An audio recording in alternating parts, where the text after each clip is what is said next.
प्रयत्नशील रहता था।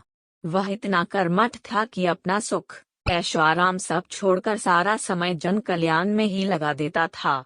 यहाँ तक कि जो मोक्ष का साधन है अर्थात भगवत भजन, उसके लिए भी वह समय नहीं निकाल पाता था।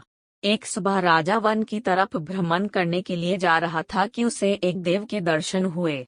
राजा ने देव को प्रणाम करते हुए उनका अभिनंदन किया और देव के हाथों में एक लंबी चौड़ी पुस्तक देखकर उनसे पूछा, महाराज, आपके हाथ में यह क्या है? देव बोले, राजन, यह हमारा बही खाता है, जिसमें सभी भजन करने वालों के नाम हैं। राजा ने निराशायुक्त भाव से कहा, कृपया देखिए तो इस किताब में कहीं मेरा नाम भी है या नहीं। देव महाराज किताब का एक एक पृष्ठ उलटने लगे, परंतु राजा का नाम कहीं भी नजर नहीं आया। राजा ने देव को चिंतित देखकर कहा, महाराज, आप चिंतित ना हो, आपके ढूंढने में कोई भी कमी नहीं है। वास्तव में ये मेरा दुर्भाग्य है कि मैं भजन कीर्तन के लिए समय नहीं निकाल पाता, और इसीलिए मेरा नाम यहाँ नहीं है। उस दिन राजा के मन में आत्मग्लानि सी उत्पन्न हुई, लेकिन इसके बावजूद उन्होंने इसे नजरअंदाज कर दिया और पुनः परोपकार की भावना लिए दूसरों की सेवा करने में लग गए। कुछ दिन बाद राजा फिर सुबह वन की तरफ टहलने के लिए निकले तो उन्हें वहीं देव महाराज के दर्शन हुए। इस बार भी उनके हाथ में एक पुस्तक थी। इस पुस्तक के रंग और आकार में बहुत भेद था और यह पहली वाली से काफी छोटी भी थी।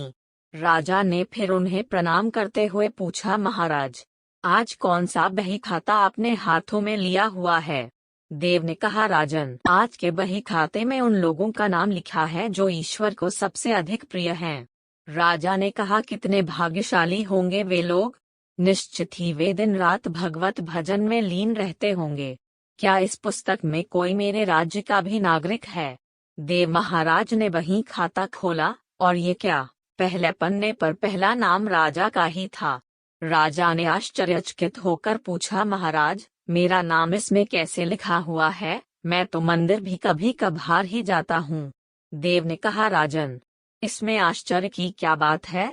जो लोग निष्काम होकर संसार की सेवा करते हैं, जो लोग संसार के उपकार में अपना जीवन अर्पण करते हैं, जो लोग मुक्ति का लोभ भी त्याग कर प्रभु के निर्बल संतानों की सेवा सहायता में अपना योगदान देते हैं, उन त्यागी महापुरुषों का भजन स्वयं ईश्वर करता है।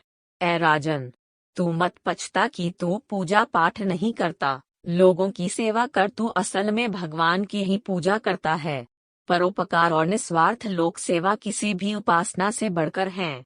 देव ने वेदों का उदाहरण देते हुए कहा, कुर्वन्ने वेह कर्माणि जिजीविषेच्छनं समायवान्त्वापनान्यतो अस्ति व कर्म लिप्यते नरे। अर्थात कर्म करते हुए 100 वर्ष जीने की इच्छा करो तो कर्म बंधन में लिप्त हो जाओगे। राजन, भगवान दीनदयालु हैं, उन्हें खुशामद नहीं भाती बल्कि आचरण भाता है। सच्ची भक्ति तो यही है कि परोपकार करो, दीन दुखियों का हित साधन करो। अनाथ, विधवा, किसान व निर्धन आज अत्याचारियों से सताए जाते हैं, इनकी यथाशक्ति सहायता और सेवा करो और यही परम भक्ति है। राजा को आज देव के माध्यम से बहुत बड़ा ज्ञान मिल चुका था और अब राजा भी समझ गया कि परोपकार से बड़ा कुछ भी नहीं और जो परोपकार करते हैं वही भगवान के सबसे प्रिय होते हैं। मित्रों, जो व्यक्ति निस्वार्थ भाव से लोगों की सेवा करने के लिए आगे आते हैं, परमात्मा हर समय उनके कल्याण के लिए यत्न करता है। हमारे पूर्वजों ने कहा भी है, परोपकाराय पुण्याय भवति, अर्थात दूसरों के लिए जीना, दूसरों की सेवा को ही पूजा समझकर कर्म करना, परोपकार के लिए अपने जीवन को सार्थक बनाना ही सबसे बड़ा पुण्य है। और जब आप भी ऐसा करेंगे तो स्वतः ही आप वह ईश्वर के प्रिय भक्तों में शामिल हो जाएंगे।